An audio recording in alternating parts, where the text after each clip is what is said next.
Boa noite a todos. Ficamos felizes com a presença de todos aqui no Chico Xavier.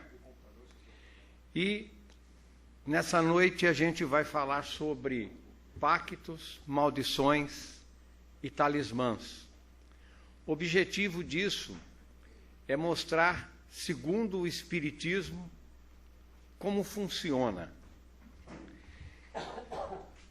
A nossa reunião, ela foi baseada nos seguintes livros: o Livro dos Médiuns, o Livro dos Espíritos, Obras Póstumas, Mecanismos da Mediunidade e Passes e Curas Espirituais.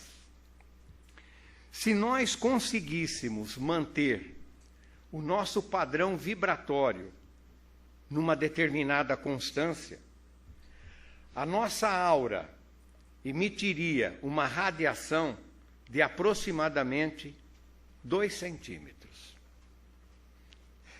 Então, dá para entender o quanto que a gente é pequeno. E é muito difícil, pela condição espiritual que ainda nós possuímos, de manter essa condição, esse padrão vibratório elevado por um determinado tempo. Nós oscilamos muito em nossos pensamentos.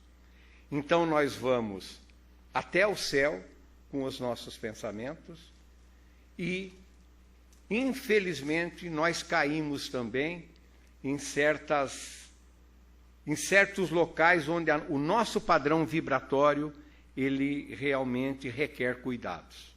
Então nós podemos ir até o céu ou, no termo comum, irmos até o inferno, porque a gente não consegue manter esse padrão. Então, o que ocorre com a gente? Pelo fato de nós sermos ainda muito materialistas, às vezes nós assumimos compromissos indevidos.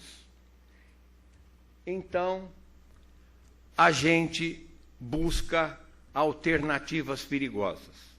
Então aí nós temos alguns pactos, né? Cauninha marrom lá, né? Nós temos os pactos nupciais e temos também os pactos, né, que são rompidos, né? Os pactos também, e assim nós vamos. Mas o objetivo maior é a gente falar dos pactos com as sombras, né? Então eu vou definir para nós aqui o que é o pacto. O que é pacto? É fazer acordo com alguém. Pode ser um pacto comercial, entre pessoas, entre amigos, e com entidades de natureza inferior. Por que queremos um pacto? Qual a essência de um pacto? Quando queremos muito alguma coisa e queremos interferir, pois de uma forma normal, demoraríamos muito ou nós nunca iríamos conseguir. Isso custa muito. Vamos até um espírito ou entidade que irá nos dar o que buscamos. Pode ser uma pessoa, dinheiro, poder, sexo, etc. Fazer acordo com a entidade, faça o acordo com a entidade, irá oferecer o que buscamos. Funciona. O problema é que a partir desse momento começam os problemas. Estamos fazendo acordos, pactos, com pessoas do submundo ou espíritos maus, e eles irão nos cobrar o favor. Sempre irão nos lembrar do que nos ofereceram. No Livro dos Espíritos, nas perguntas 551 a 557, Allan Kardec ele vai descrever muito bem sobre isso. Ele refere-se aos poderes ocultos, talismãs, feiticeiros, bênçãos e maldições. Existem pactos que irão nos beneficiar em tudo?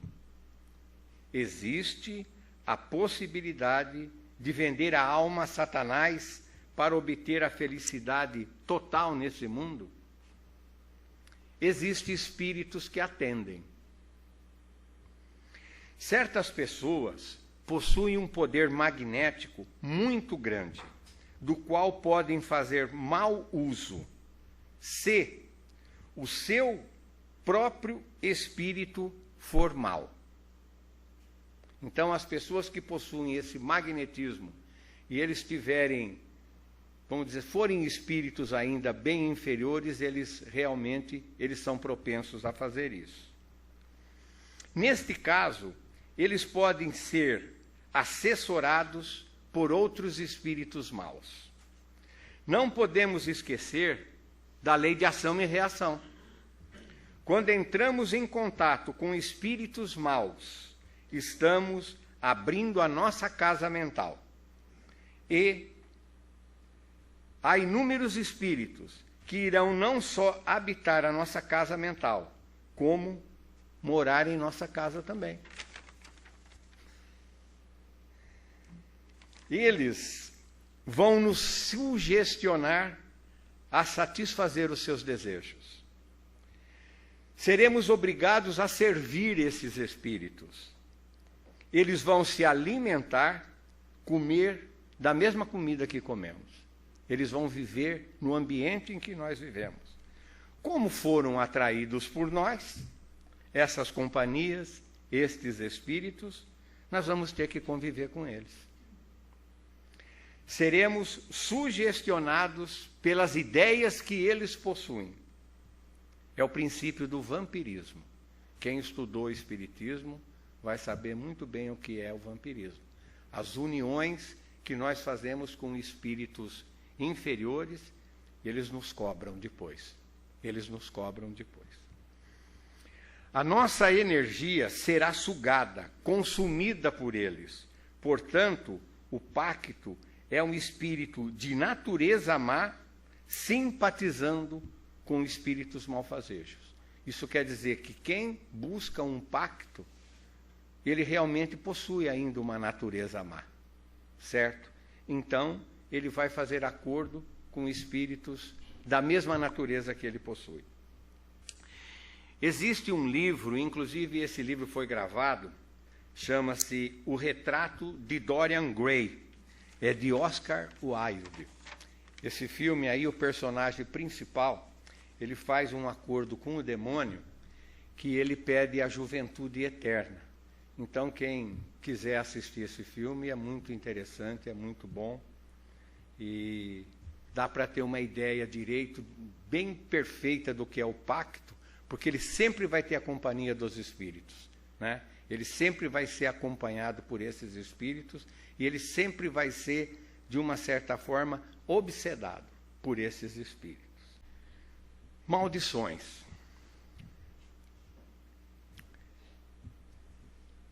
A linguagem falada é a mais antiga forma de comunicação nos seres humanos. Muitas pessoas não sabem que palavras têm poder.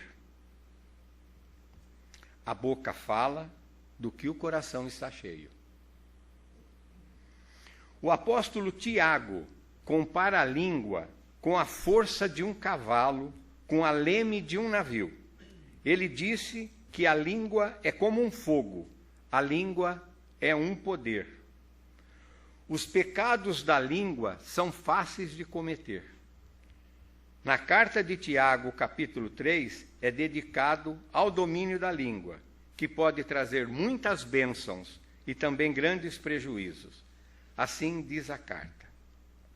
Com ela, com a boca, com a língua, com ela bendizemos o Senhor e Pai, e com ela amaldiçoamos pessoas, feitas à imagem de Deus. Da mesma boca sai a bênção e a maldição. Ora, meus irmãos, não convém que seja assim. Amaldiçoar é desejar o mal a outrem. E quantas vezes caímos nesse pecado? Desejamos que o outro tenha o que merece, de acordo com o que acreditamos, mas não pelo julgamento divino, porém o nosso. Quanto mal já cansamos de desejar que Deus castigue o nosso oponente, enfim, aquele a quem não queremos bem. Não podemos esquecer do mandamento: amar a Deus e o próximo como a nós mesmos. Mateus, no capítulo 7, no versículo 1, ele diz: ora, se julgamos que o mal deve acontecer pelas mãos de Deus, que punição nos caberia? Então, a maldição é essa maldade que a gente possui no nosso coração, de desejar mal a alguém. Existem maldições de pais para filhos, de filhos para irmãos, de parentes. Pega. Dá para sair? Dá para sair. Como se sai? Tudo é o pensamento, é o que nós falamos, são as nossas vibrações. Por isso que eu estava citando da nossa aura. Se a gente consegue manter o equilíbrio mental, se nós cultivarmos o pensamento enobrecido, com certeza a gente vai eliminar isso daí. Então a gente vê, muitas vezes, a pessoa que não gosta da gente, a gente não está bem, ele dá aquele olharzinho para a gente já se sente um pouco mal e etc. Então a gente precisa aprender a cultivar os bons pensamentos. Se nós cultivarmos os bons pensamentos, imaginemos uma capa de chuva. Se a água bater em você, ela não vai te molhar. Então nós precisamos realmente dessa proteção espiritual. E agora, nós vamos falar dos talismãs. Eu tenho certeza que nós espíritas não aprovamos os pactos e as maldições. Mas nós não temos nada contra os talismãs. O que é o talismã? É uma necessidade que determinadas pessoas possuem. Se é para o bem, não tem problema nenhum. Eu tenho medo de dirigir, eu tenho que ir para São Paulo. Eu pego aquele tercinho, eu pego aquela figa, eu pego esse olho grego e coloco no meu carro e ele me dá a segurança para mim ir até São Paulo e voltar. Legal, qual o problema? Não é? Não tem problema nenhum. Mas a gente vai dar uma explicação sobre isso para que todo mundo possa entender, né? A gente vê a vela e assim vai. Existem inúmeros, né, fatos que nós ainda somos apegados. Nós ainda somos apegados, né? A gente vê aí o seu Longuinho. De vez em quando eu vejo gente dando pulinho por aí para achar as coisas, né? E é uma cultura nossa. Que mal faz? Olha, na minha casa, minha mulher já achou uma porção de vezes as coisas que ela perdeu com os pulinhos que ela deu. Então, fé em Deus, né? Tudo isso é uma demonstração de fé e a gente não deve julgar. Mas o que é o talismã? O talismã é um objeto que o seu portador atribui poderes mágicos de realizar os seus desejos. Um talismã é um objeto que, segundo a crença do usuário, possui propriedades mágicas que fornecem poder, energia, benefícios específicos ao possuidor. Eu acho que está bem definido.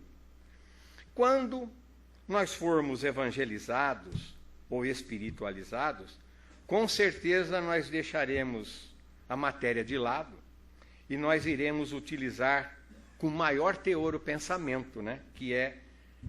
E ó, eu coloco uma frase de Jesus aqui que vai deixar bem claro para a gente. Jesus sempre dizia: a tua fé te curou, a tua fé te salvou. Eu nunca vi Jesus falar que o seu talismã te salvou, o teu talismã te curou, né? Então a gente percebe que o talismã é alguma coisa que foi exatamente criadas por nós. Então, a fé em Deus, o domínio do nosso pensamento, fazer com que a nossa vontade prepondere, com certeza, isso sempre irá nos fortalecer e com certeza nós vamos vencer. Mas tem uma coisa que eu quero falar ainda, que é do olho gordo. Não está aí. Seca. Seca a pimenteira, seca a flor, seca tudo. O que é o olho gordo? Gente, é um médium de cura. Se ele buscasse uma casa, uma instituição religiosa, onde ele fosse educado mediunicamente, ele poderia fazer curas. Ele não seca o pimenteira lá? E se ele fizer um passe, o que ele pode trazer para a gente? Então, é falta de educação mediúnica mesmo. E tem pessoas que... A minha mulher gosta muito de flores, sabe? Tem pessoas que quando vai lá na minha casa falam, vai secar.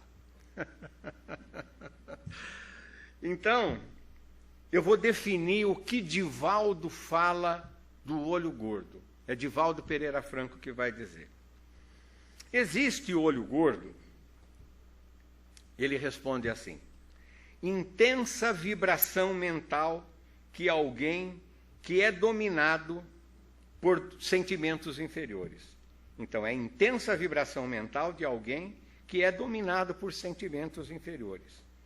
Ao descarregar esta onda de sentimentos negativos e de vibrações perversas, muitas vezes atinge a quem dirige, desde que este esteja na faixa vibratória equivalente. Então, é a sintonia vibratória. Se nós estivermos num padrão vibratório melhor, com certeza estaremos protegidos. Nós sempre estaremos protegidos. Eu vou falar mais uma coisinha aqui, porque depois eu vou entrar. Vocês já ouviram falar do remédium? Remédium. Nós aqui do Centro Espírita, nós aplicamos muito remédium. E nós temos que auxiliar. São pessoas que vêm constantemente na casa e elas têm a necessidade de conversar com um médium, para ela falar dos problemas dela. Muitas vezes não são problemas de significado, de importância, mas ela tem essa necessidade. A partir do momento que ela procura a pessoa aqui do centro, da casa, que converse com ela se sente melhor. Ela ganha energias, ela ganha forças. Então nós estamos aqui para isso. Ela está precisando do quê? Do remedinho da casa. Então, por isso que a gente fala, precisa do médium, é um remédio. A gente também oferece o remédio a quem precisa. E não tem problema, gente, porque eu estou falando isso, não precisa ninguém se intimidar de conversar aqui na casa, que nós estamos aqui para atender, para auxiliar e para orientar. Então, nós vamos finalizar. Eu fiz um apanhado aqui que eu achei, assim, muito interessante. Nós vamos falar agora um pouco sobre a mediunidade, que, na realidade, ela engloba tudo isso que foi dito aqui. Misturada à magia vulgar ou nos grandes templos, a mediunidade é conhecida de todos os tempos. Confundida entre os ídolos, altares, vestimentas e acessórios, a mediunidade foi adorada e exaltada pelos grandes sacerdotes em livros sagrados das religiões iniciantes. Também não podemos esquecer que nas praças públicas das cidades, no início de nossa civilização, havia bruxas, bruxos e feiticeiros que, com seus amuletos, cânticos, símbolos, poções, perfumes e elixires, encantavam o povo da época com os seus feitos. Talismãs e altares, vestes e paramentos, vasos e perfumes, não passavam de apetrechos destinados a incentivar a produção de ondas mentais, arremessadas pelo operador, que é o médium, dessa ou daquela cerimônia religiosa ou mágica, visando determinados fins. Então podia ser para o bem e podia ser para o mal. O bruxo então se vale de endereçar suas vibrações positivas ou negativas, benéficas ou maléficas, a favor do seu cliente. A conversa triste com os tristes deixam os tristes muito tristes. É interessante, mas é uma verdade. Se a gente começar a conversar assim, a gente vai. E é uma forma da gente entender. Então, na floresta mental em que avança, o homem frequentemente se vê golpeado por vibrações que o levam à fadiga, ao desânimo. E para que se reequilibre, é necessário que se envolva nas vibrações balsâmicas da prece. O homem sem prece, gente, ele encontra muitas dificuldades. Orar, portanto, constitui a fórmula básica da nossa renovação íntima. Com a prece produzimos ondas mentais que nos oferecem a possibilidade de entrar em contato com seres angelicais, com Deus, com Jesus, com Maria Santíssima, Dr. Bezerra de Menezes, nossos anjos de guarda, e a gente, com certeza, vai conseguir manter esse padrão elevado. Então, seria basicamente isso que eu tenho a dizer. Vamos aproveitar, então, o momento, manter o nosso padrão elevado. Os médiuns que forem fazer os passes, por favor, podem tomar os seus lugares. E as pessoas que forem tomar o passe, que aproveitem o passe, né? Muito obrigado.